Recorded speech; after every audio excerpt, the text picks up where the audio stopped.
bonne gouvernance. Ressources naturelles. Agriculture et élevage. Droits humains. Cohésion sociale. Corruption. Sécurité. Devoir de rédivabilité.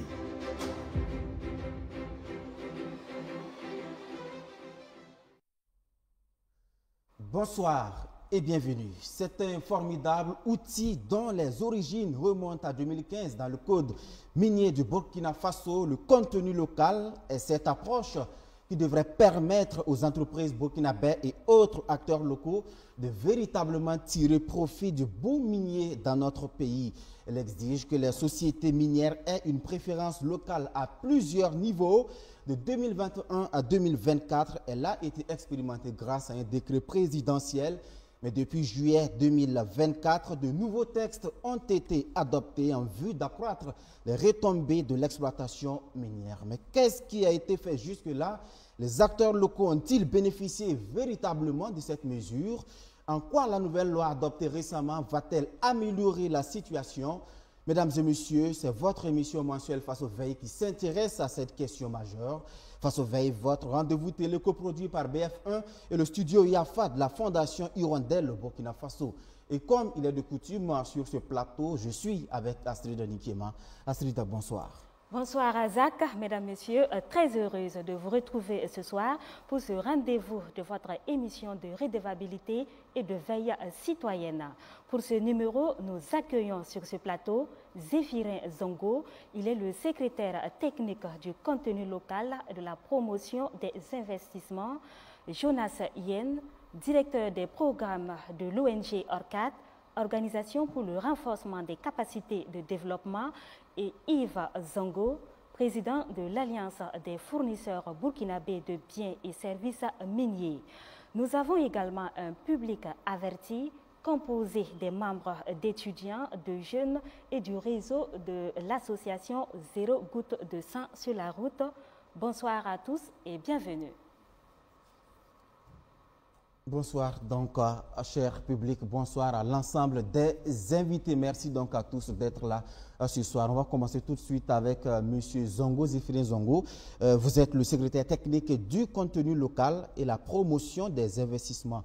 Un peu de pédagogie afin qu'on soit sur le même niveau, en tout cas de compréhension du sujet. Quand on parle de contenu local, concrètement, de quoi s'agit-il? Merci bien. Bonsoir à tous et à toutes.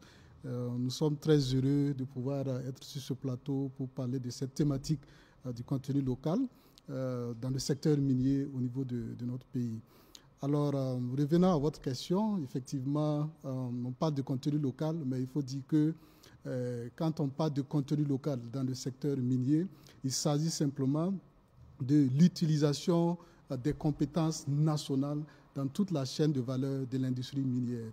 Cela revient à dire quoi? C'est simplement faire en sorte que l'exploitation minière profite au pays, profite donc à l'économie nationale. Vous savez que généralement, les sociétés minières, ce sont des sociétés internationales qui s'installent dans nos pays, bien sûr, sur la base des permis qui leur sont accordés, donc pour faire de l'exploitation minière.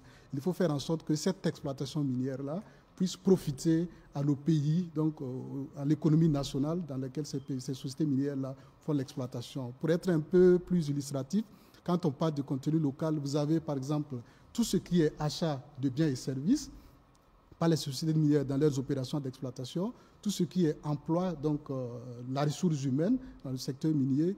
Il y a aussi la valorisation et la transformation, il faut créer de la valeur ajoutée. Et il y a bien entendu également ce que nous appelons la propriété, c'est-à-dire faire en sorte que les investisseurs nationaux, les nationaux qui ont les ressources et les capacités financières nécessaires puissent aussi s'intéresser à l'exploitation minière. Voici un peu ce qu'on peut dire du contenu local dans le secteur minier. Alors, c'était donc des explications de l'expert que vous êtes. À présent, nous allons tenter de voir ce que les opinions publiques en pensent. Et c'est un sondage que nous avons réalisé avec notre partenaire Viamo sur le 3-2-1, dont les résultats en tout cas sont révélateurs. Astrid Nikema, n'est-ce pas? Effectivement, Razak, c'est près d'1 millier de personnes qui ont bien voulu prendre part au sondage de l'émission Face aux Veilles publié le 21 août sur le service 321.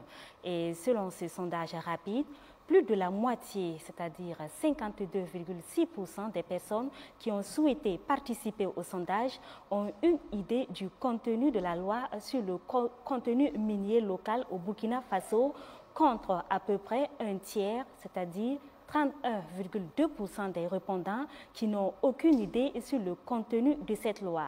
À la même question, il faut noter que 16,2% des participants n'ont pas souhaité donner leur avis. Pour l'évaluation sur la gestion du contenu minier local au Burkina Faso, plus de la moitié, c'est-à-dire 56,3% des participants à ce sondage, évaluent la gestion du contenu minier local du Burkina Faso comme étant significative. 19,9% pensent qu'elle est modérée, 9,8% pensent que cette gestion est faible et 4% pensent qu'il n'y a aucune gestion. 10% des participants n'ont pas voulu se prononcer sur la question. Voilà un peu ce qu'on peut retenir de notre sondage du jour, Razak. Merci Astrid Nikiema. Tout de suite, je me dirige maintenant vers Jonas Ien de l'ORCAD, un acteur en tout cas de la société civile majeur dans ce secteur. Tout de suite, Monsieur Ien, quand vous regardez les résultats de ce sondage, qu'est-ce qui vous inspire tout de suite? Très bien. Je ne maîtrise pas bien les contours de votre sondage. Quand on parle de gestion du contenu local, j'imagine qu'on veut dire par là le niveau de connaissance de cette thématique au niveau national, le niveau d'appropriation également du contenu local par les nationaux. Si tel est le cas, il faut dire effectivement que nous sommes dans un processus de promotion du contenu local depuis un certain temps qui va en s'améliorant. Si nous nous situons dans les années du Code minier de 2003, en passant par le Code de 2015, aujourd'hui, avec le nouveau Code de 2024, ainsi que la loi sur le contenu local, on voit qu'il y a une progression quand même en termes de connaissance du contenu local. À un moment donné, on n'en parlait même pas du tout, parce que le Code minier de 2003 n'en parlait même pas du tout, sauf la convention minière qui évoquait ces questions-là. Le Code de 2015 a prévu un certain nombre de dispositions concernant la promotion du contenu local qui, à un moment donné, a commencé à prendre corps. Aujourd'hui, il y a quand même un certain nombre d'actions en termes d'information, de sensibilisation, mais il faut reconnaître qu'il y a encore des efforts à faire et c'est ce que la loi qui vient d'être adoptée va permettre de poursuivre. Monsieur Yves Zongo, vous êtes le président de l'Alliance des fournisseurs burkinabés de biens et services miniers, ABISAB en abrégé.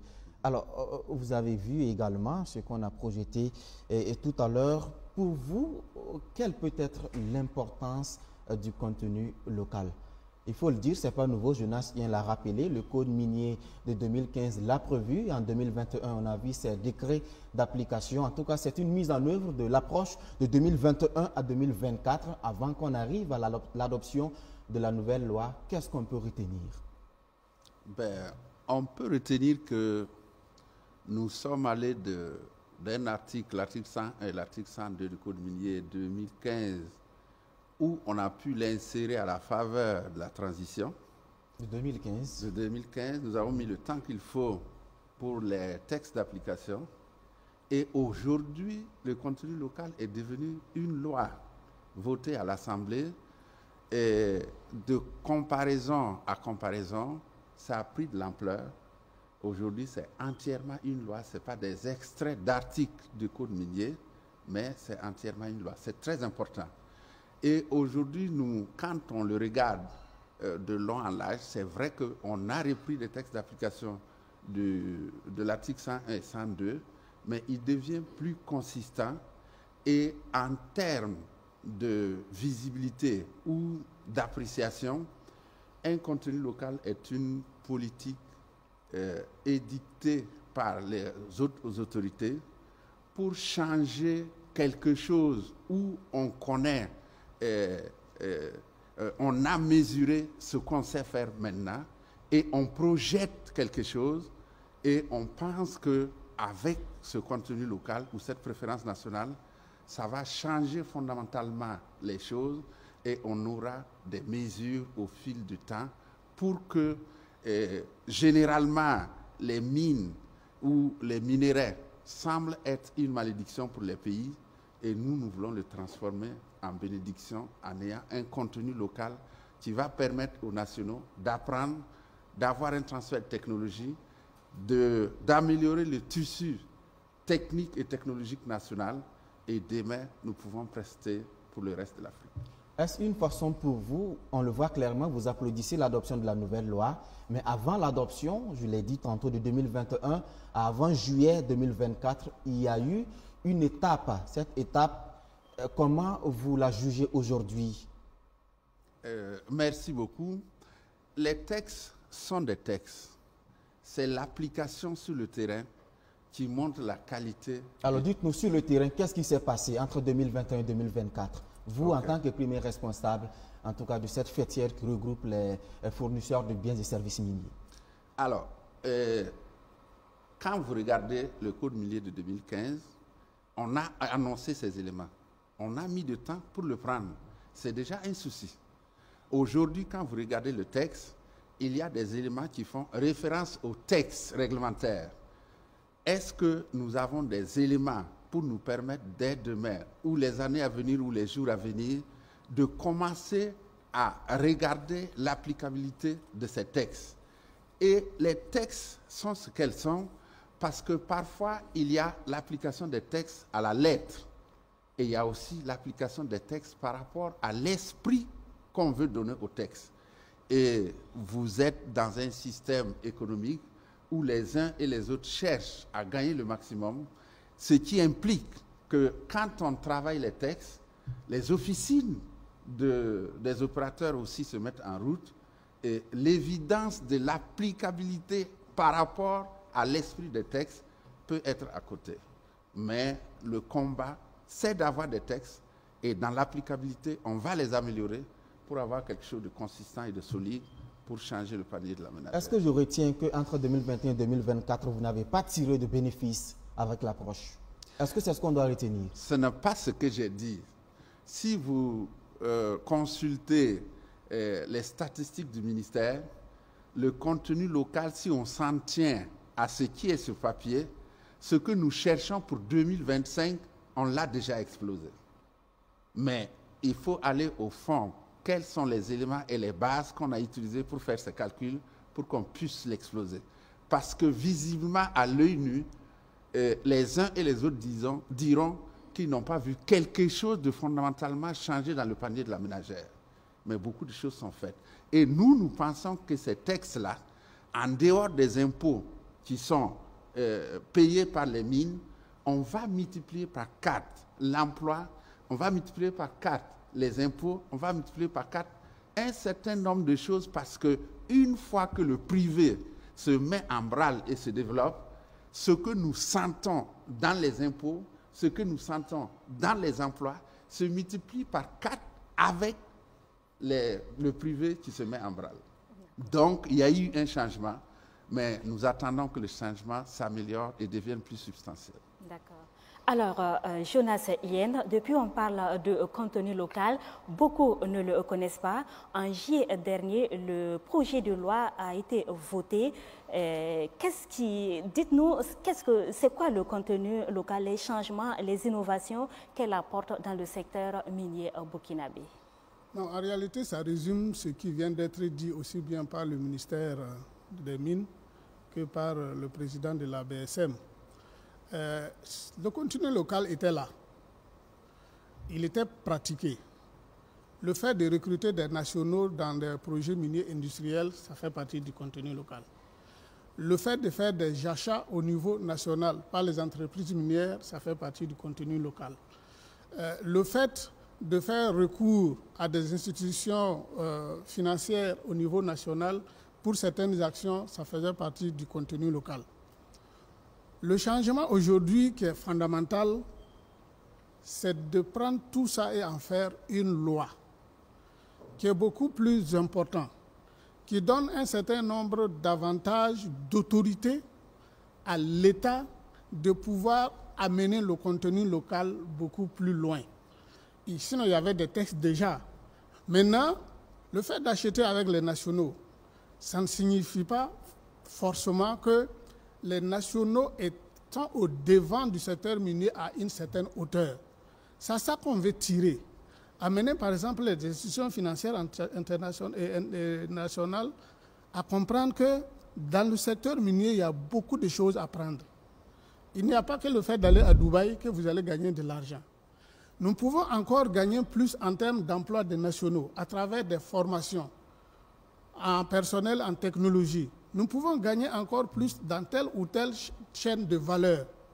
Donc c'est ça le changement fondamental aujourd'hui. Comme M. Zongo de la BSM l'a dit, dans la loi, vous retrouvez les anciens éléments des décrets qui portent sur le contenu local, des éléments qui comptent sur la stratégie du contenu local que le ministère avait mis en place sur l'échéance 2021-2025, mais c'était à un niveau inférieur du point de vue réglementation. Et qu'est-ce que cela va apporter au secteur minier burkinabé? Qu'est-ce que cela va apporter dépendra de ce que nous allons maintenant mener comme action pour mettre en œuvre ce texte-là, cette loi-là. Ça va commencer par le renforcement de la sensibilisation des nationaux pour leur faire comprendre les dangers du contenu local, les défis qu'il y a à relever dans la promotion du contenu local et le rôle que chaque acteur de la chaîne dans le secteur minier doit également jouer, y compris le rôle des médias, qui doit accompagner ce processus-là pour montrer l'importance de nous lever désormais pour prendre en main notre secteur minier. Par l'appropriation, par les investissements, par les nationaux, par la contribution des nationaux à la mise en œuvre des projets miniers à travers, par exemple, leur participation au capital de ces sociétés minières-là. Donc, le contenu local aujourd'hui, c'est de dire, lèvons-nous ensemble, faisons en sorte que le citoyen lambda sent beaucoup plus l'exploitation de nos ressources naturelles. Parce que jusque-là, la question que l'on se pose, où va l'argent de l'or? On doit faire en sorte que désormais, on puisse connaître, et on puisse dire, ah, maintenant, on sait que l'or est exploité dans ce pays. Et comme il a dit, ce n'est pas en payant les impôts et taxes par les sociétés minières, mais en développant ce qu'on appelle le contenu local. Parlant justement du citoyen lambda, vous avez suivi les résultats du sondage. Est-ce que vous partagez ce sentiment général? Non, chacun a donné ce qu'il comprend, ce que peut-être il a vu et ce qu'il pense. Ce qu'on peut partager, c'est que c'est des préoccupations légitimes de citoyens qui pensent. C'est une façon de dire que même si aujourd'hui on tire quelque chose de l'exploitation minière, on peut faire plus, on peut faire mieux. Et faire mieux là, c'est réussir effectivement la promotion du contenu local pour que chaque Burkinabé se retrouve dans l'exploitation de ces ressources minières. À travers ce sondage, on a M. Zéphirin Zongo, on a aussi l'impression en fait qu'il y a une certaine méconnaissance même du sujet au regard des chiffres qui ont été affichés. Est-ce que vous avez cette même compréhension? Bien sûr, en regardant les résultats du sondage, on se rend compte effectivement que ce n'est pas une notion qui est très connue. J'ai vu qu'on a environ 52% qui disent avoir une idée de ce que c'est que le contenu local. Et c'est assez clair. En fait, comme M. Yen l'a dit tout à l'heure, le contenu local, nous avons commencé à l'implémenter au niveau de notre pays à partir de 2021. C'est vrai qu'on avait les articles 101 et 102 du Code minier de 2015, mais à partir de 2021, il y a eu les décrets effectivement portant fixation des conditions de la fourniture locale dans le secteur minier qui a été adopté. Il y a eu aussi la stratégie nationale 2021-2025 sur le développement du contenu local qui a aussi été adoptée. Donc, véritablement, même si la notion en elle-même est bien ancienne, appliquée dans d'autres pays, au niveau de notre pays, c'est vraiment à partir de 2021. Donc, c'est assez évident que c'est une notion qui n'est pas très connue par l'ensemble des acteurs de notre pays. Alors, avec la nouvelle loi, c'est quoi tout de suite les attentes? Qu'est-ce qu'il faut corriger de l'application des 3 dernières années? Alors, en fait, la loi vient vraiment renforcer le dispositif juridique applicable au contenu local dans le secteur minier au niveau de notre pays. Parce que le décret que nous évoquons effectivement a établi un certain nombre d'exigences claires applicables aux sociétés minières. Et il faut reconnaître quand même que ce décret-là a permis effectivement de promouvoir les entreprises locales, donc les entreprises burkinabè, dans la chaîne de fourniture de biens et services. Quand vous prenez pour 2022, on avait environ 900 milliards en termes d'achat de biens et services. Et vous avez environ 30, autour de 33% qui ont été fournis par des entreprises burkinabè. Quand vous prenez pour 2023, on était à plus de 1000 milliards en termes d'achat de biens et services par la société minière, et vous avez environ un peu plus de 400 milliards qui ont été fournis par des entreprises burkinabè. Donc on a plus ou moins une progression.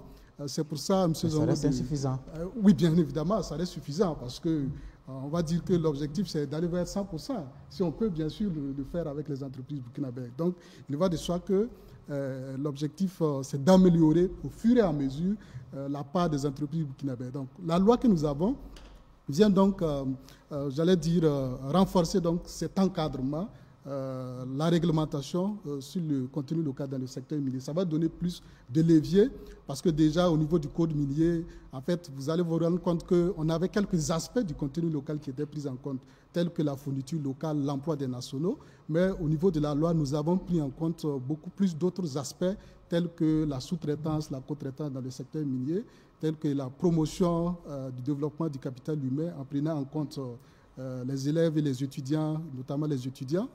Il y a aussi la promotion de la recherche et développement. Donc, il y a beaucoup plus de champs qui sont pris en charge par la loi sur le contenu local, ce qu'on n'avait pas pu prendre en compte au niveau du code minier. Est-ce qu'on a aussi prévu de prendre en charge ces reproches qu'on entend des sociétés minières? Parce qu'elles estiment que l'expertise nationale n'est pas suffisamment fournie. Est-ce que vous entendez ces reproches-là? Est-ce que la nouvelle loi a prévu peut-être un renforcement du système à ce niveau? Alors, c'est vrai, ce sont des reproches que nous entendons de par les sociétés minières, mais comme aussi on le dit souvent, on ne peut pas attendre, dire, bon, les sociétés nationales ne sont pas à un certain niveau, on va attendre quand elles vont arriver à ce stade, on va commencer. On ne peut pas le faire. Il faut bien sûr commencer et au fur et à mesure que nous avançons. Nous sommes dans les affaires.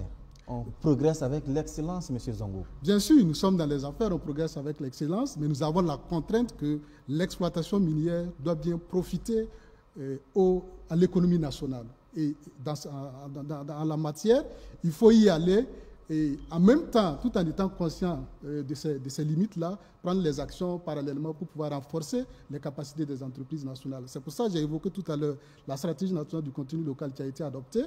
Et il y a un certain nombre d'actions qui sont prévues et qui sont mises en œuvre dans le cadre de cette stratégie. Vous avez par exemple des actions en termes de formation, de renforcement des capacités des PME locales qui sont portées par des structures comme la Chambre de commerce, la Maison de l'entreprise.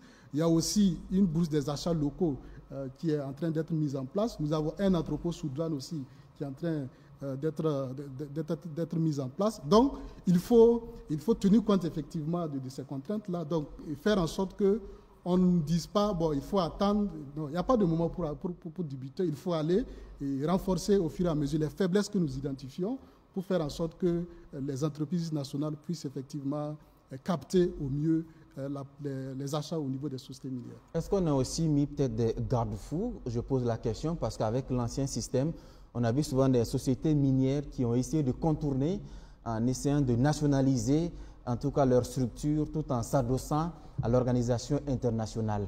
Parce qu'en réalité, quand on analyse, on se rend compte que l'esprit même du contenu local à ce niveau est quelque peu dévoyé. Est-ce que la nouvelle loi a pris en compte cette partie? Oui, c'est parce qu'effectivement, dans le cadre, au niveau du décret sur la fixation des conditions de la fourniture locale, nous avons parlé d'entreprises, de personnes morales burkinabè, parce que en fait, c'est une entreprise dont le capital social doit être détenu au moins à 51% par des personnes physiques burkinabè. Donc effectivement, comme M. Zongo de la BSM le disait aussi, ce sont des agents économiques Et lorsque une telle situation se présente, les gens vont essayer de voir comment faire pour pouvoir continuer à bénéficier de leur part de marché tout en donnant l'impression d'être conforme à la réglementation. Ce sont effectivement... C'est de bonne guerre, on va dire. Bien évidemment, c'est de bonne guerre, mais il va aussi de soi qu'au niveau du ministère, c'est de notre responsabilité aussi de mener des actions en termes de contrôle pour s'assurer qu'effectivement, au final, les entreprises qui sont bénéficiaires sont conformes à la réglementation. Dans le cas contraire, que les sanctions et que les mesures en termes de sanctions puissent effectivement être appliquées. Et qu'est-ce que vous prévoyez comme sanctions? Alors, ce qu'il faut préciser est que déjà au niveau de la loi, par la suite, il y a les textes d'application qui vont être pris. Donc, dans le cadre de l'application des textes de la loi et donc des textes d'application, il y a un certain nombre de mesures de contrôle qui vont être prises dans ce sens. Parce que le décret qui est en vigueur actuellement ne permettait pas de couvrir ces aspects-là en termes de propriété effectivement des entreprises bénéficiaires donc des contrats au niveau des sociétés minières. D'accord. Razak, mesdames, messieurs, si vous nous le permettez, à ce sujet, nous avons recueilli les appréciations des populations sur la question. Je vous invite donc à les suivre. Parlant du fonds minier local du développement, et qui parle de minier parle de l'or. Donc c'est un fonds qui est travaillé par la mine ou dans l'ensemble des mines suite à un lutte des syndicats dans les temps. Et cette somme-là est collectée et répartie sur l'ensemble du territoire. Et donc la commune de Bagassi, comme l'habitant Rosgol, qui est la mine locale ici, nous permet aussi d'avoir cette somme-là et qui vient s'ajouter à la somme que notre mairie même peut collecter, qu'on appelle fonds propres. Donc cette somme vient s'ajouter à notre fonds propre pour pouvoir assurer le développement de la commune de Bagassi. Et ça nous permet de réaliser plus d'activités en matière d'infrastructure, par exemple les écoles, les boutiques de rue, voilà, même des routes, des forêts, il y a beaucoup de choses. Je pense que c'est un fonds qui en tout cas rencontre des difficultés au niveau de la commune. Voilà, quand on prend le fonds minier, voilà, d'après les enquêtes que nous avons menées, voilà, c'est un fonds en tout cas qui est utilisé difficilement. Voilà, et ça fait qu'on ne voit pas l'impact réel voilà, au niveau des villages, au niveau de la population. Quand on regarde aussi les textes même qui régissent le fonctionnement du fonds, l'utilisation du fonds même est compliquée, c'est difficile. Le fonds intervient uniquement que dans les secteurs sociaux. La population a besoin de l'argent, voilà, besoin au moins des fonds voilà, pour faire des réalisations, des projets, par exemple des fonds de fonctionnement. Mais le fonds minier là n'intervient pas dans le fonctionnement, c'est seulement un investissement. On n'a pas une idée sur le fonds, le montant qu'on octroie à la commune, mais je sais que c'est un fonds qui vient des mines pour aider les communes dans leur développement. Voilà, ça les aide au niveau de leur PDC voilà, et leur plan de développement communal voilà, pour se relancer. La mine à Bagassi, ça apporte beaucoup de choses à la population.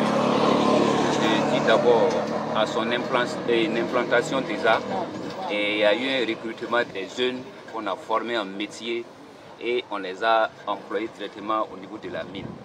Et je vois que ce recrutement-là vraiment va permettre à la jeunesse, en tout cas, d'avoir de l'emploi. Voilà. Même après mine, ces jeunes-là peuvent utiliser les compétences qu'on les a octroyées pour se relancer encore dans la société. Voilà. Donc je vois que la mine vraiment a beaucoup fait.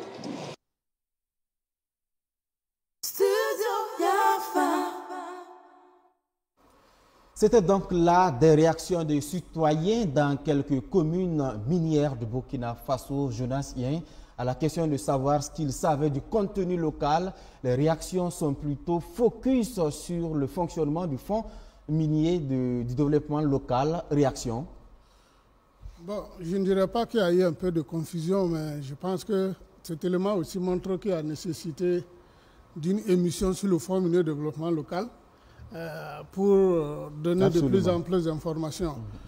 Mais quelque part, on peut accepter ça comme étant un élément du contenu local, le Fonds minier de développement local, en ce sens que le contenu local, c'est aussi une façon d'impliquer les sociétés minières dans l'accompagnement de l'État dans le processus de développement.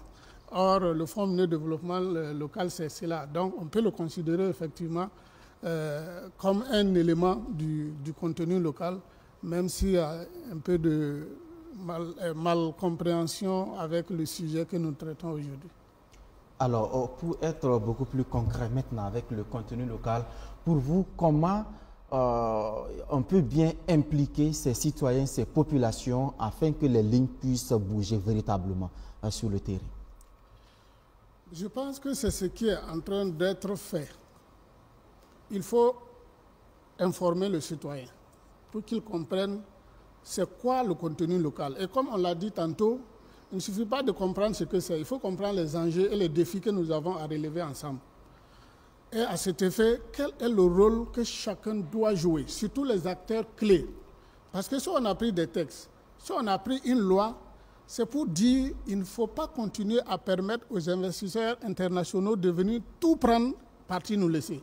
Nous aussi, nous devons nous organiser pour prendre notre part. Et prendre notre part veut dire qu'il faut qu'on comprenne effectivement les enjeux et que chacun s'organise à sa façon, quitte à demander à l'État un accompagnement renforcé pour tirer profit de toutes ces opportunités-là. Parce que si on ne comprend pas ça, le ministère a parlé tantôt de 900 milliards que les sociétés minières ont dépensés. Et dans les 900 milliards, il y a une petite partie seulement tirée par les nationaux. On aurait pu prendre tous les 900 milliards. Donc, c'est des travaux à faire en sorte que les gens comprennent qu'ils achètent beaucoup de choses, ils emploient des gens. Ce qu'ils achètent à l'extérieur, là, nous devons tout faire pour que tout soit acheté ici. Et c'est l'argent qui reste ici, qui fait tourner l'économie ici. Et quand l'économie tourne bien, l'État aussi aura l'argent pour employer suffisamment de jeunes. Donc, c'est extrêmement important de faire en sorte que les citoyens comprennent ça. Et le citoyen lambda et ceux qui sont dans les affaires, surtout ceux qui sont dans les affaires, qu'ils comprennent qu'il y a beaucoup d'argent à prendre dans le secteur minier. Si les autres ne veulent pas partir, c'est qu'il y a beaucoup à manger dedans. Donc, prenons le manger là aussi en grande partie chez nous. Merci. Et M. Yves Zongo, est-ce que les hommes d'affaires mesurent l'enjeu de la situation?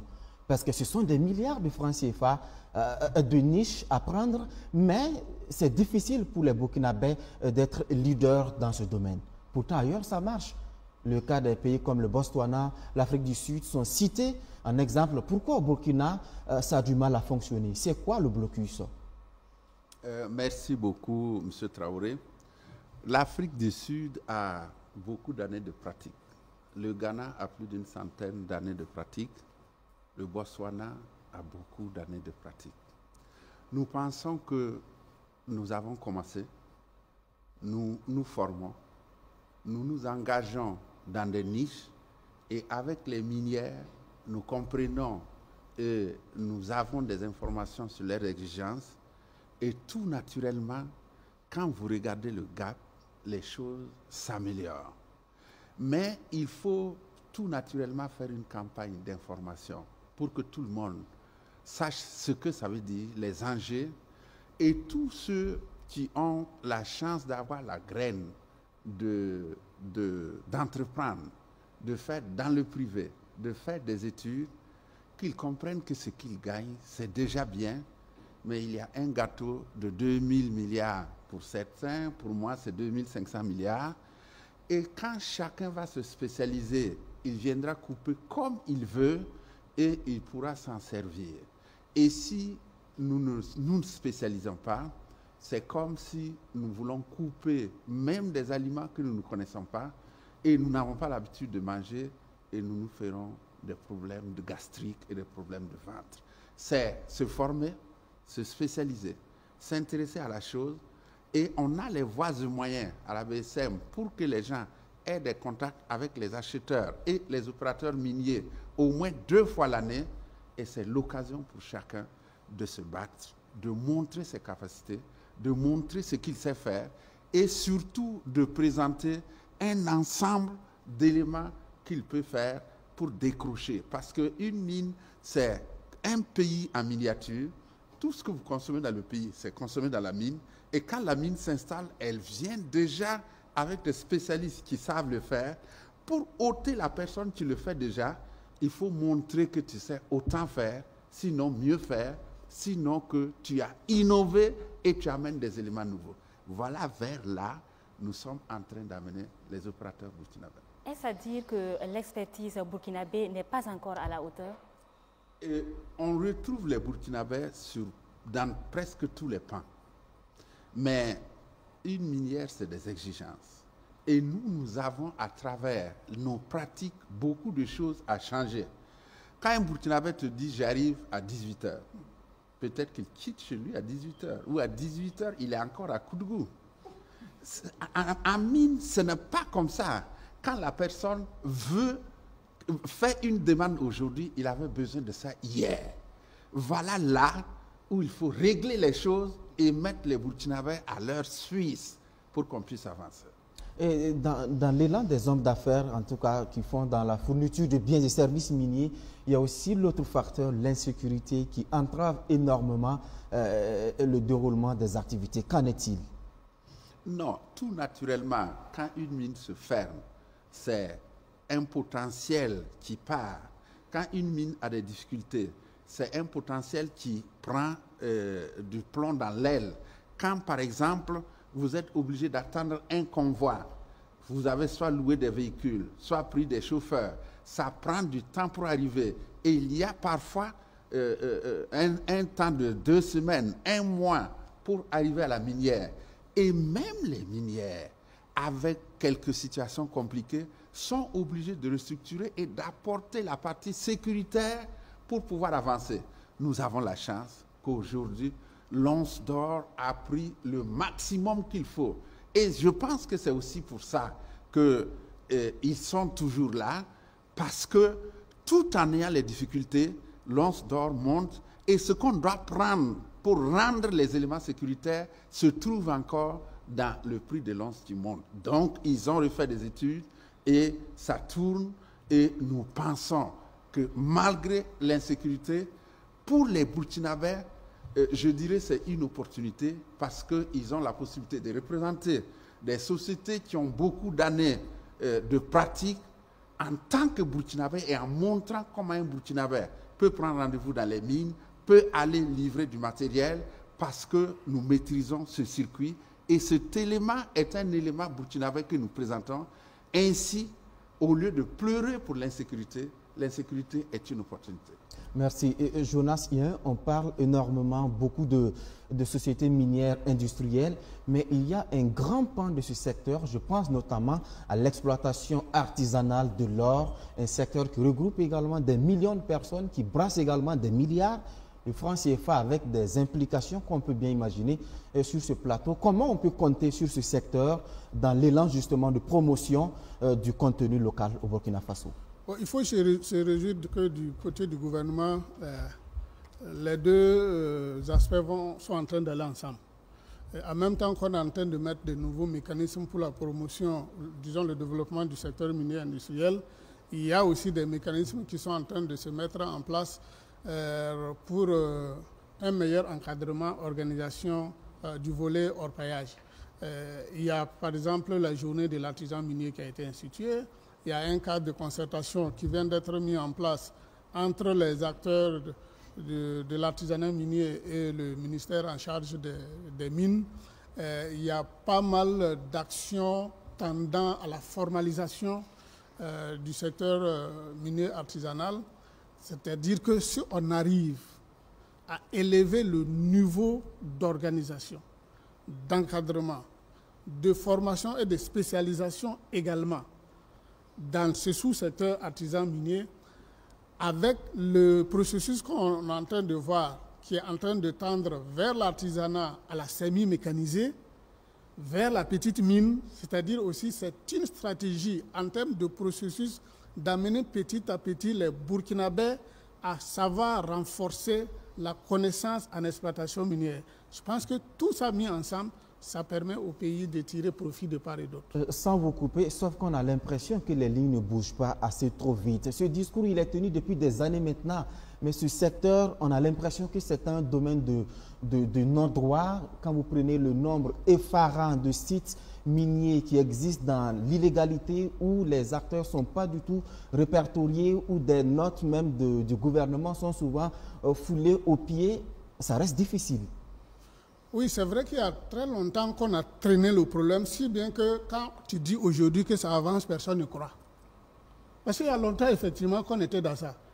Mais comme quelqu'un l'a dit tout à l'heure, quand le Burkinabé te dit qu'il arrive, que les lignes bougent à ce niveau. Les lignes commencent quand même à bouger. Est-ce qu'on sait même aujourd'hui, il existe combien de sites miniers artisanaux au Burkina? Est-ce que c'est connu? Dans le temps, ce n'est pas connu. Le gouvernement n'a pas les chiffres, aucun acteur n'a les chiffres exacts. Oui, on n'a pas les chiffres exacts à cause de la complexité même de ce sous-secteur.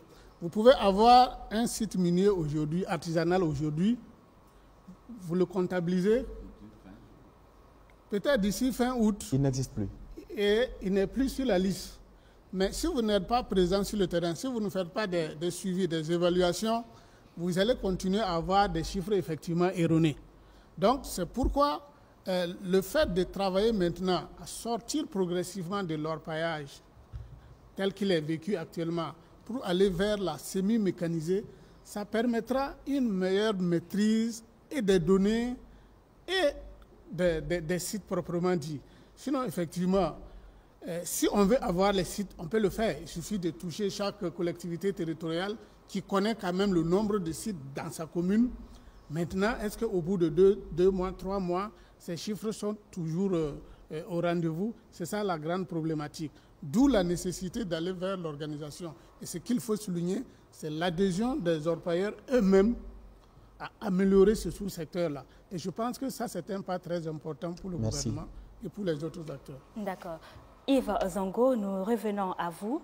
Tout n'est pas rose jusque-là. Quelles sont les pratiques dont les fournisseurs de biens et services voudraient ou souhaiteraient voir finir? Les pratiques. Non, au lieu d'aller dans ce sens, nous prendrons le contre-pied.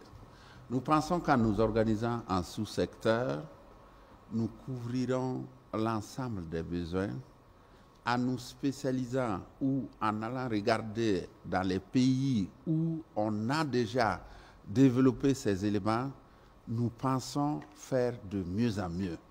C'est vrai qu'en parlant de pratiques à abandonner, c'est tout naturellement quand on met en pratique nos règles, nos lois, et en utilisant la forme et en n'utilisant pas le fond, en faisant un peu de la supercherie, quand on a mis 51% du capital national, il y a eu des choses qui ne se sont pas bien passées. Mais je pense que le ministère s'engage à regarder au fond, est-ce qu'il y a véritablement eu des transferts, et reconnaissez qu'il y a des choses qui sont complexes. Par exemple, dans des désignations pour un produit très spécialisé, vous n'allez pas trouver une désignation où on dit un filtre ou bien un piston. Ils vont mettre des éléments alphanumériques, mais c'est aussi pour protéger leurs recherches, leurs trouvailles. Mais petit à petit, parce que dans l'ADN des mines, il y a non seulement la RSE, mais le contenu local est aussi dans l'ADN. Et avec le temps, et aussi notre brassage avec les acheteurs et les opérateurs, petit à petit, c'est des éléments qui vont tomber dans le commun des mortels et les Burkinabés vont se saisir. C'est vrai que parfois, c'est tout naturel, c'est les sociétés internationales, ils ont des longueurs d'avance, mais nous changerons, nous ne courons pas derrière eux. Donc, il n'y a pas de pratique, il n'y a pas de coup bas, comme on aime à le dire dans le jargon, à bannir? Non, nous voulons dire, nous ne voulons pas nous mettre à pleurer pour les coups bas. Nous voulons nous armer des outils nécessaires à prendre notre chemin et à arriver par notre raccourci. Nous ne voulons pas nous mettre à pleurer pour les coups bas. C'est naturel, c'est humain. chacun veut gagner et il met ce qu'il faut pour gagner. Et c'est à nous de développer les initiatives et les éléments nécessaires. Quand ils vont nous contourner, ils nous trouveront devant eux. D'accord, merci à vous, Jonas Ien. Allons à la découverte de ce que fait votre structure, ORCAD. C'est bien ça, Organisation pour le renforcement des capacités de développement.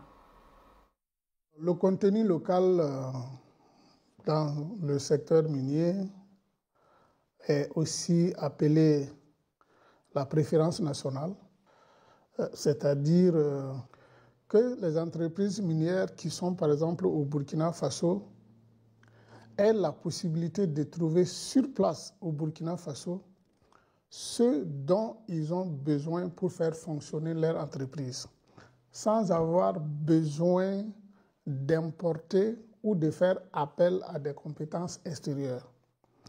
Et le contenu local est la meilleure façon de tirer profit des activités minières dans un pays. La réalité sur le terrain, c'est que nous sommes dans le processus de promotion du contenu local. Les textes ont été mis en place il n'y a pas longtemps. Une nouvelle loi qui n'existait pas vient d'être adoptée le 18 juillet 2024 passé. Donc, il y a un secrétariat technique qui a été créé au sein du ministère des Mines qui est chargé de ces questions-là. C'est-à-dire que maintenant, on a mis tous les mécanismes en place. Il nous appartient maintenant de vraiment développer tout ce qu'il y a comme action de sensibilisation, d'information, de communication, pour que chacun joue sa partition. Il y a la communication qui est en train de se faire, mais ce n'est pas encore suffisant.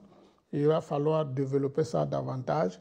Et nous espérons que le fonds qui a été créé par la nouvelle loi qui vient d'être mise en place, et que ce fonds-là va être mis rapidement également en place. Je pense que ça va donner des moyens au ministère de renforcer la communication sur cette question aussi importante dans le secteur. Retour sur ce plateau, Monsieur Zéphirin Zongo, vous avez entendu ces acteurs de la société civile, je pense notamment à ORCAD et bien d'autres acteurs, en tout cas de la société civile, qui sont sur le terrain. Selon vous, en collaboration avec l'État, les acteurs étatiques, comment cette synergie devrait se matérialiser, en tout cas pour le bonheur de l'ensemble de la chaîne? Okay, merci bien. Effectivement, dans le cadre du contenu local au niveau du ministère en charge des mines, nous travaillons beaucoup avec des acteurs qui sont directement concernés par la problématique. Mais peut-être avant de revenir à cette question, je vais peut-être, avec votre permission, revenir sur quelques aspects. D'abord, l'élément qui est passé, effectivement, on voit que les gens parlent du Fonds minier de développement local. C'est vrai, quand on dit Fonds minier de développement local, contenu local, bon, rapidement, le lien est fait parce qu'on a local, mais comme M. Niel a dit, effectivement, le Fonds minier de développement local peut être donc mis sous la coupe donc, du contenu local. Alors, pour ce qui est du contenu local, juste une précision. C'est vrai qu'on dit local, contenu local, mais je voudrais quand même préciser que c'est national en fait. Parce que quand on dit contenu local, quand on parle d'achats locaux, c'est vraiment au niveau national. Donc, c'est pour dire que la société minière doit pouvoir acheter avec une entreprise où qu'elle se trouve. Quel est son siège à Ouaga, quel est son siège à Houndé, par exemple, ou quel est son siège à Bagassi. Voilà. Donc, c'est vraiment national. Il en est de même pour l'emploi des ressources humaines. Il y avait aussi la question concernant l'expertise locale, l'expertise nationale. Je dois préciser que M. Zongo de la BSM l'a dit, les Burkinabés sont présents sur beaucoup de pans donc, de l'exploitation minière. Et on ne peut pas dire qu'on n'a pas de l'expertise qu'il faut. Voilà. C'est vrai qu'il y a des limites auxquelles les entreprises burkinabées sont confrontées, mais vous avez des entreprises burkinabées qui sont dans l'extraction actuellement et qui opèrent. Donc, vous avez des entreprises qui sont dans d'autres secteurs tels que les explosifs. Donc, il y a de la compétence. Et cette compétence, effectivement, mérite simplement d'être accompagnée, d'être renforcée à travers plus d'opportunités, mais également plus d'accès à les ressources pour pouvoir effectivement exécuter correctement les contrats avec les sociétés minières. Pour ce qui concerne la synergie d'action, on en a forcément besoin parce que l'État, donc à travers le ministère, établit le cadre. Donc, on établit le cadre à travers la réglementation, à travers tout ce qui est cadre institutionnel également à mettre en place, mais cela ne peut pas suffire. Il faut que l'ensemble des acteurs, les différents acteurs qui sont directement concernés, chacun puisse jouer le rôle qui est le sien. Vous avez les entreprises burkinabées, donc on a la chance d'avoir une fêtière qui est la BSM. Donc à travers leur fêtière, il faut aussi que ces acteurs-là puissent véritablement s'approprier la problématique du contenu local. Et M. Yé parlait des enjeux qui sont liés au contenu local et faire en sorte aussi que tout ce qui est mis comme cadre puisse au final bénéficier effectivement à ces acteurs-là qui doivent pouvoir, en termes d'accès au marché, en termes de réponse aux besoins des sociétés minières, se montrer aussi à la hauteur. Vous avez aussi tout ce qui est acteur en termes de financement, les institutions financières et autres, parce que souvent la contrainte principale à laquelle les entreprises locales sont confrontées, c'est vraiment l'accès, la question du financement.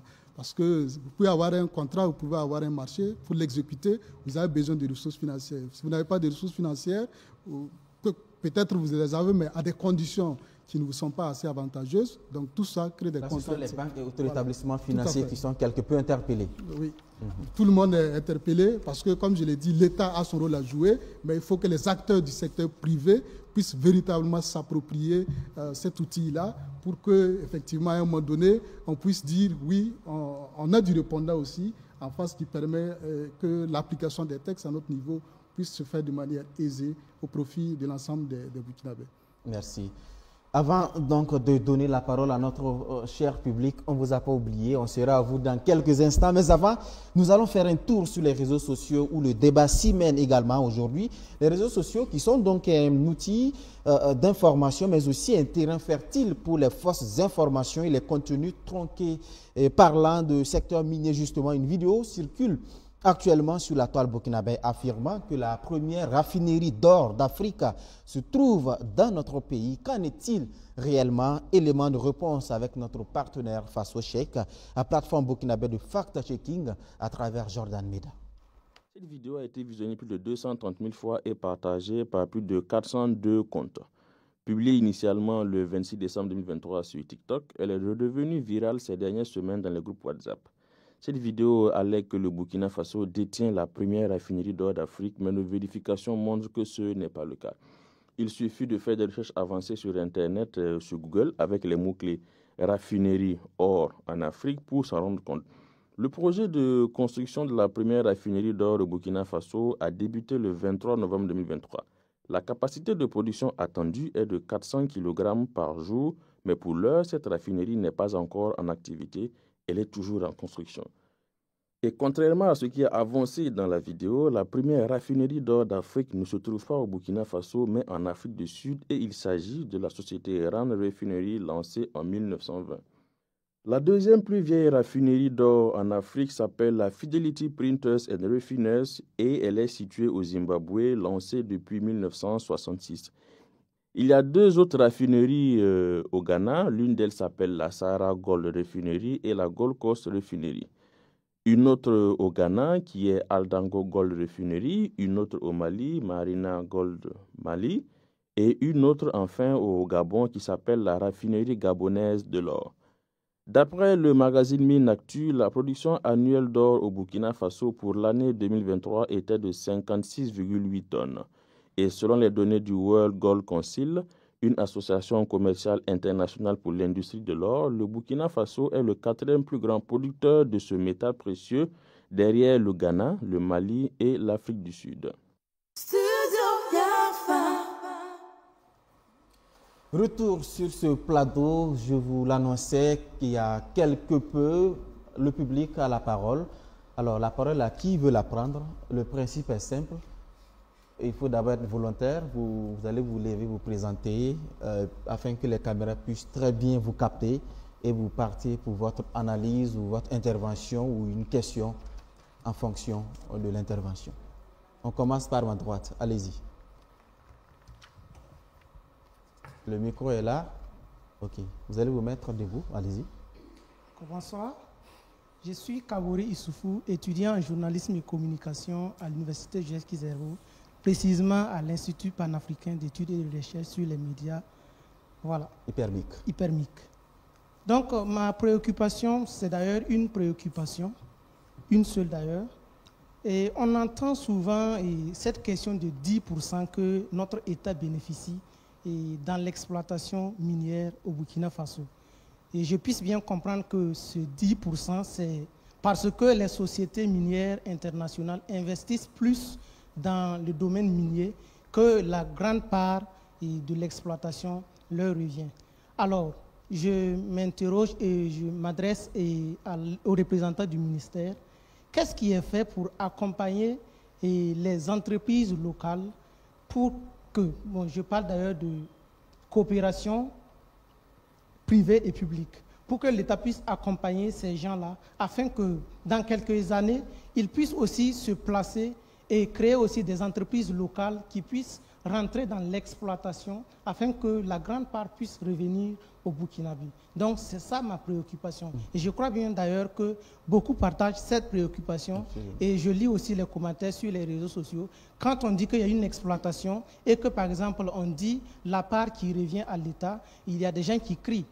Par exemple, que pourquoi la mine se trouve dans le pays et que l'État bénéficie. Ce sont nos ressources, mais on n'a pas grand avantage à tirer. Voilà, merci bien. Monsieur Zéphirin Zongo, vous êtes clairement identifié. Allez-y pour la réaction. Ok, merci bien. Je dois déjà préciser que dans le cadre de l'adoption du nouveau code, la part de l'État est passée de 10% à 15%. Donc, sur la base de ce nouveau code-là, l'État a droit à 15% de part à titre gratuit dans la société d'exploitation qui est créée. Et en plus des 15%, l'État peut aussi augmenter ses parts à hauteur de 30% dans le capital social, mais là, à titre honoré. Donc, ce qui veut dire qu'actuellement, l'État peut avoir 45% des parts sociales d'une société d'exploitation, d'une société minière, si l'État le souhaite. Donc, il y a eu des efforts donc, qui ont été faits pour pouvoir améliorer donc, la part de l'État au niveau des sociétés minières. Pour ce qui concerne l'accompagnement des entreprises burkinabées dans l'exploitation, il faut dire qu'actuellement, nous avons quand même des Burkinabés qui s'intéressent de plus en plus au secteur. Parce que vous avez des Burkinabés qui sont dans le secteur bancaire, vous avez des Burkinabés qui sont dans le BTP. Donc, il faut aussi que les Burkinabés qui ont de la ressource financière aussi commencent à s'intéresser au secteur. Parce qu'il est ouvert. Mais il y en a, vous avez par exemple la mine de Karma, c'est Burkinabé, vous avez Bungu, vous avez Wayo. Donc, nous avons de plus en plus de Burkinabés qui s'intéressent au secteur minier. Merci, M. Zongo. Autre réaction par là? Oui, allez-y. Vous allez vous mettre debout. Je suis Zungrana Roger, en service au ministère des Mines, l'énergie des mines et des carrières. Alors, je voudrais surtout faire quelques contributions et dire que le secrétaire technique l'a évoqué, les chiffres, en tout cas, qui est énorme dans le cadre, en tout cas, du contenu local. Cela témoigne de l'intérêt et des enjeux énormes qu'il y a dans ce processus. Alors, c'est pour cela que je voudrais noter au passage que l'intervention de la prise de la loi 3 années après et la mise en œuvre a aussi cet avantage donc de pouvoir baliser et traiter de toutes les questions relatives au contenu local. Et les décrets et arrêtés, les textes réglementaires avaient essentiellement pris en charge, et ce qui est normal, les questions de fourniture de biens et services aux mines et les questions d'emploi. Mais là, la loi a pu en tout cas mettre le cadre sur tous les compartiments du contenu local. Et 3 ans après, cela permet donc de bien ficeler les choses pour que la mise en œuvre puisse être effective. Alors, vous avez relevé une question importante, notamment relative à l'exploitation artisanale, où le nombre d'artisans miniers est à profusion, mais je voudrais simplement faire observer que le gouvernement a mis en place un dispositif, bien sûr, qui et permet donc de capter pratiquement la totalité de l'or extraite artisanalement à travers la mise en place de la SONASPE, une structure étatique d'achat et de vente de l'or, mais aussi à travers des textes réglementaires qui interdisent donc la vente de l'or artisanal hors de Burkina.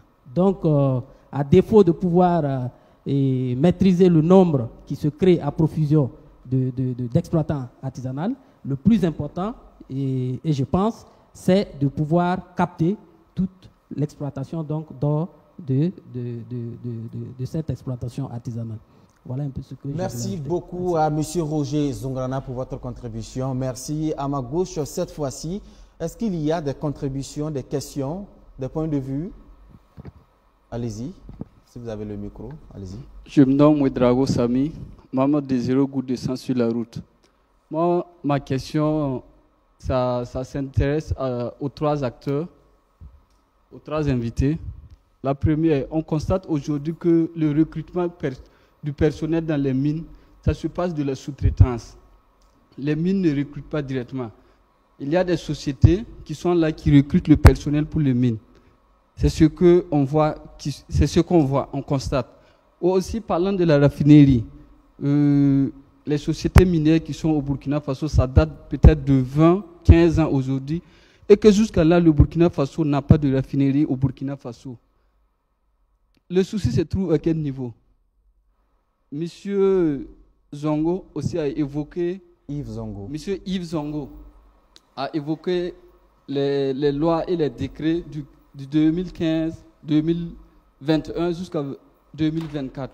C'était des décrets, aujourd'hui c'est devenu une loi sur le contenu local. Maintenant, il a parlé de l'application des lois sur le terrain. Quel est le problème, l'obstacle majeur qui empêche l'application des lois? Est-ce le ministère qui ne suit pas? Est-ce les sociétés minières qui ont leur politique qui bloquent cet avancement des lois? Le problème se trouve à quel niveau? Aussi, on constate que la population n'est même pas informée du contenu local. On ne sait pas qu'est-ce que c'est. Par exemple, si on va poser des questions, rares sont ces personnes, ce public ici, qui, peut-être leur première fois ou leur deuxième fois, qui entendent parler du contenu local. On ne peut pas lutter sur quelque chose qu'on ne sait pas, son existence. Donc je pense que... Les 3 sont interpellés tout simplement. Merci beaucoup pour votre contribution. On commence par Yves Zongo. Allez-y, réaction sur les 3 préoccupations. J'en ai relevé 3. Allez-y sur déjà la première préoccupation sur le recrutement en mine qui se passe sous forme de sous-traitance. Réaction rapidement et en 30 secondes parce que là on est vraiment pris par le temps. Allez-y. Je pense que si vous regardez le texte qu'on a amendé pour la liste minière, malgré que les sociétés de recrutement ont un agrément étatique, nous avons personnellement eu des difficultés de défendre le fait que les sociétés de recrutement recrutent et gèrent le personnel. Je pense que si c'est la course vers des têtes pensantes ou des têtes rares, ils peuvent bien recruter, mais nous sommes restés à notre soif malgré qu'il y ait un agrément pour des personnes de recruter et de gérer, de pouvoir le défendre. Et pour la raffinerie, je pense que si une raffinerie pour le Burkina après 20 ans est une bonne chose, mais une raffinerie est adossée au début de la création de la mine.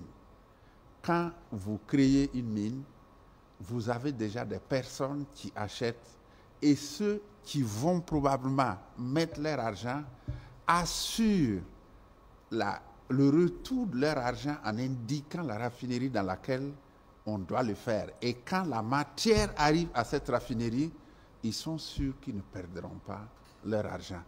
Et quand nous produisons, nous avons une raffinerie de 400 kg jour, combien nous produisons et quel est l'élan que nous mettons dans notre production pour rentabiliser notre raffinerie. Il y a un travail de fond et de base à faire et ce n'est pas aussi simple. Mais avoir une raffinerie est une belle décision, est un bon programme. Maintenant, travaillons à ce qu'on puisse alimenter cette raffinerie pour qu'elle soit... C'est là tout l'enjeu. Oui. L'application des lois, je pense que nous essayons comme nous pouvons, avec le ministère, la Chambre de commerce et d'autres associations, d'aller d'amour de terre, de province en province, pour montrer ce qu'il y a dans le contenu local. Mais vous savez, les Burkinabés sont réunis, chacun se réunit autour de ses intérêts. Pour le moment, la plupart des gens ne voient pas l'intérêt. Le combat, nous le menons. Si vous prenez par exemple les banques, vous regardez sur le contenu local, ils ont la priorité de financer les opérations minières, les assurances.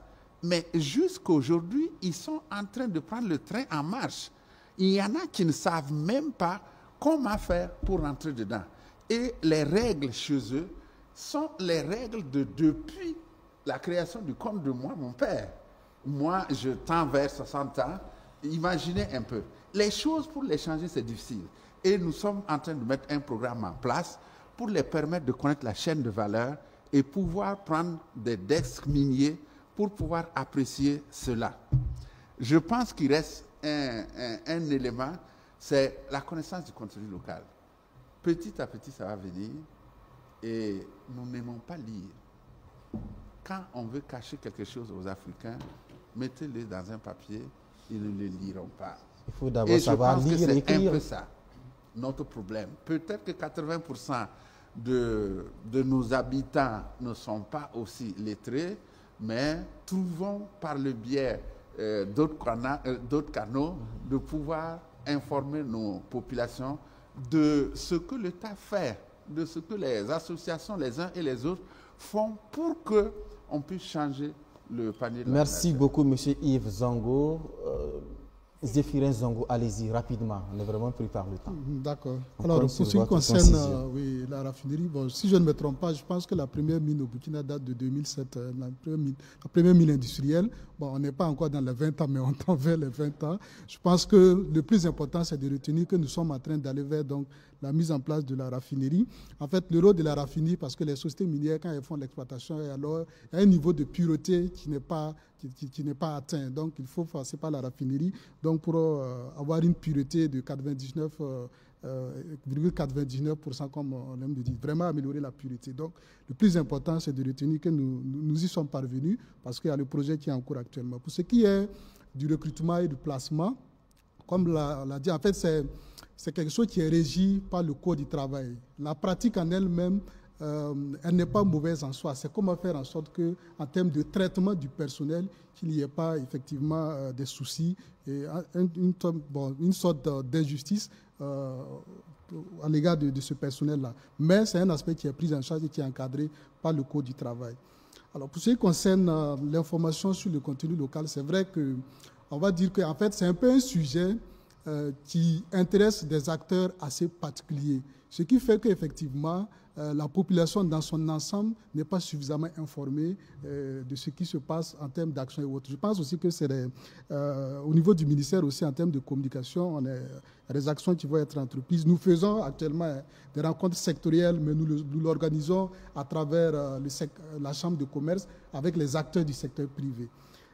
Pour ce qui concerne l'application des lois, je vous garantis qu'au niveau du ministère, toutes les dispositions sont prises pour suivre l'application, je vais dire le décret sur le contenu local. En termes d'exigence, tout est suivi actuellement au niveau du ministère. Ce qui est exigé de par les sociétés minières, la réglementation est claire à ce niveau et je vous rassure qu'un suivi est fait avec les sociétés minières et les acteurs du secteur privé. Rapidement, pour être complet, les nouvelles lois ont été adoptées. À quand l'adoption peut-être des décrets? 10 ans, 5 ans, 8 ans? Parce qu'on en a l'habitude au Burkina Faso. On adopte les lois, on attend des années plus tard avant d'adopter les décrets. D'où beaucoup de blocus par moment. Pour cette fois-ci, à quand les décrets d'application? Alors, je peux vous rassurer qu'on n'est pas dans l'ordre de 5 à 10 ans, même pas d'un an. Parce que vous allez voir que les textes d'application donnent un délai de 6 mois. La loi donne un délai de 6 mois pour que les sociétés puissent se conformer à la nouvelle réglementation. Ce qui veut dire que dans moins de 6 mois, il faut que ces textes d'application puissent être pris. Et je vous rassure que les projets de textes sont déjà même accompagnés par des avant-projets de textes d'application. Ce qui veut dire qu'on a déjà une longueur d'avance. Et je vous rassure qu'on en a. Merci bien, M. Zéphirin Zongo. Jonas, rapidement pour clore ce chapitre. Oui, rapidement, je dois attester que j'ai vu passer pas mal de ministères en charge des mines depuis une vingtaine d'années. Je n'ai jamais vu un ministère qui court avec aussi de grandes vitesses comme maintenant. Donc, maintenant, là, ça court. Hein. Ce n'est plus comme avant. On va vite. Ça va vite et tout est urgent, effectivement. Comme le chef de l'État l'avait dit. Voilà. Donc, je pense que parfois, il faut avoir des fous quelque part pour que des gens courent. Et maintenant, là, effectivement, ça court. Et je puis dire que ça va suivre vite. Et c'est bien comme ça. Alors, pour la sous-traitance, je pense que la plus grande partie des travaux des sociétés minières sont gérés par des sous-traitances. Comme il a dit, ce n'est pas mauvais en soi, mais Zongo, Yves l'a dit également, il faut travailler à se spécialiser. Parce qu'ils sous-traitent avec ceux qui sont dans tel ou tel domaine et qui ont de l'expertise. Et si vous sous-traitez avec une entreprise minière, vous êtes burkinabé, vous allez recruter des burkinabés et vous allez co-traiter également avec des burkinabés. Donc, je pense que c'est en cela que c'est important. Si les gens sont bien organisés, il faut mettre des gens dans des conditions. Et je pense qu'à ce niveau également, il y a des mesures qui sont en train d'être prises. Sur la question de la raffinerie maintenant. Pour la question de la raffinerie, vous savez que de par le passé, nos États-là ne nous appartenaient pas. On n'a pas besoin de vous le dire aujourd'hui. C'est les autres qui disaient ce qui est bon pour nous, ce qu'on doit faire, ce que nous-mêmes, propriétaires, on ne doit pas faire. Si ce n'est pas maintenant qu'on s'est révolté et qu'on est en train de faire pour nous-mêmes et par nous-mêmes, avant, vous savez que ce n'était pas comme ça. Il y a des Burkinabés qui trouvaient que ce n'était pas nécessaire d'avoir une raffinerie. Ça, j'en ai entendu de mes 2 oreilles là. Ils avaient aussi des arguments. Oui, ils avaient aussi des arguments. Parce qu'en son temps, il était important d'attirer les investisseurs. C'était un début. C'est ce qu'ils mettaient sur la balance. Même dans cette affaire d'attirer les investisseurs, on a commis trop d'erreurs. Attirer des investisseurs ne veut pas dire vendre tout à l'étranger. Alors maintenant, il y a de l'espoir. Ah oui, pour moi, en tout cas, je vois que ça change beaucoup. Je parle en connaissance de cause parce que j'ai vu beaucoup de choses. Aujourd'hui, je vois que ça change. Même ceux qui disaient non hier, disent aujourd'hui que c'est possible. Merci bien. Nous sommes pratiquement à la fin de cette émission, mais avant un dernier tour de table, on commence avec vous, Monsieur Zéphirin Zongo. Nous sommes à la fin donc, de cette émission. Quelle assurance donnez-vous aux Burkinabés quant à une transparence sur le contenu local? Alors, ce que je peux dire, c'est que donc, nous avons la chance d'avoir cette nouvelle loi sur le contenu local. Les textes d'application vont bientôt être adoptés. Il y a des cadres qui vont être établis pour permettre à l'ensemble des acteurs de pouvoir assurer un suivi, aussi au ministère de pouvoir assurer une forme de redevabilité. Par exemple, vous avez actuellement le cadre tripartite qui est un cadre, une instance qui réunit les représentants de l'administration publique, du secteur privé des sociétés minières et qui se réunit normalement 2 fois l'an pour discuter de la question de la fourniture locale. Donc, il y a des cadres qui sont prévus donc, pour servir de redevabilité et aussi, j'allais dire, de transparence à l'égard des acteurs donc, de la population sur la mise en œuvre du contenu local. Ce que je dois dire aussi qu'il y a des défis tout à fait aussi que nous devons relever en termes de renforcement des capacités des PME locales, en termes aussi d'organisation des acteurs. M. Zongo de la BSM était revenu là-dessus, mais aussi en termes d'accès à l'information dans le secteur minier. Donc l'ensemble de ces actions-là sont portées, que ce soit par le ministère, mais avec des partenaires avec qui nous sommes engagés dans la mise en œuvre de la stratégie nationale du contenu local. Est-ce que des actions de communication sont-elles prévues à l'endroit du public? Oui, nous avons des actions de communication parce que nous avons un plan de communication qui est de la stratégie nationale de communication. Et comme je l'ai dit, c'est un sujet qui peut-être intéresse des acteurs spécialisés, notamment ceux qui interviennent dans la chaîne de fourniture de biens et services aux mines. Donc, c'est d'intégrer effectivement le besoin pour le public, pour les citoyens burkinabés, d'avoir plus accès à l'information, d'avoir plus d'éléments pour savoir ce que c'est que le contenu local et apprécier aussi à la matière ce qui est engagé, les actions qui sont portées par le gouvernement à travers le ministère en charge des mines. Merci à vous, M. Zéphirin Zongo, Yves Zongo. Ils nous suivent également les fournisseurs de biens et services et autres acteurs du secteur minier. Quels conseils leur donnez-vous et quelles recommandations avez-vous pour une meilleure gestion du contenu local? Merci beaucoup, Aristide. Astrid. Ok. Alors, pour moi, comme on l'a dit, il nous faut faire quand même une campagne pour que les uns et les autres sachent ce que c'est. Mais l'affaire minière est l'affaire des gens spécialisés. Nous pensons qu'il faut que les Burkinabés s'engagent à changer leur mentalité, à changer leur façon de faire, à s'organiser dans les sous-secteurs et à pouvoir mettre main dans la main, aussi bien dans l'intelligence, dans les équipements et les finances, pour pouvoir avoir un soubassement solide et pouvoir parler avec ceux qui détiennent le nerf de la guerre. Mais aussi, nous pensons qu'il faut en faire des actions de communication à travers les assureurs et les banques, parce qu'au jour d'aujourd'hui, ils sont en train de se réveiller. Mais quand quelqu'un se réveille et le train est en marche depuis 3-4 ans, c'est difficile. Et je pense que c'est très lourd pour s'arrêter, prendre des gens. On trouvera les moyens de les mettre dans les wagons en les montrant quelle est la chaîne de valeur et qu'est-ce que chaque élément représente. Avec une mine industrielle, il y a à peu près 3000 items et ils veulent souvent avoir des historiques. Je pense que c'est normal. Ils veulent avoir un certain nombre de choses, mais quand quelqu'un a un bon de 500 millions, d'1 milliard d'une minière, la minière, ou si il est passé par la BSM, c'est des filtres qui ont permis à la personne d'arriver à ces résultats. La banque ou l'assurance peut bien l'accompagner, mais jusqu'à aujourd'hui, ils ont leurs manières traditionnelles qui ne sont pas des manières de la mine, de sorte que nous pouvons dire qu'au jour d'aujourd'hui, il n'y a pas encore de produits financiers. Et c'est véritablement un point complexe et difficile. Que tu sois technique, que tu t'es formé, que tu aies des équipements, et s'il n'y a pas le nerf de la guerre, on est à la case départ. Je les invite à prendre un départ pour rejoindre le train. Nous nous donnerons les meilleurs moyens pour les intégrer dans les wagons et nous irons vers les meilleures choses pour le Burkina, pour changer le panier de la ménagère. Merci à vous, Jonas Ien. Ils sont nombreux ceux qui se posent cette question. Je leur prête donc ma voix. Je suis citoyen burkinabé. J'observe l'exploitation minière dans ma localité ou dans mon pays. Je note des choses à améliorer. Comment et par quel canal je peux réagir? Très bien, je pense que c'est une bonne réflexion, c'est un bon point de vue. Mais il faut savoir que maintenant que nous sommes en train de nous réveiller pour profiter de nos ressources naturelles, les autres là aussi, là, ils ne dorment pas. Hein. Ils sont plus réveillés avant nous. Ils vont commencer également à réfléchir dans leur laboratoire pour voir comment ils vont nous contourner ou bien rendre même difficile ce que nous croyons être des avancées en prenant des lois. Donc, c'est à nous, même si on n'est pas spécialiste en la matière, il faut aller vers les spécialistes pour poser de bonnes questions. Et on va vous donner de bonnes réponses.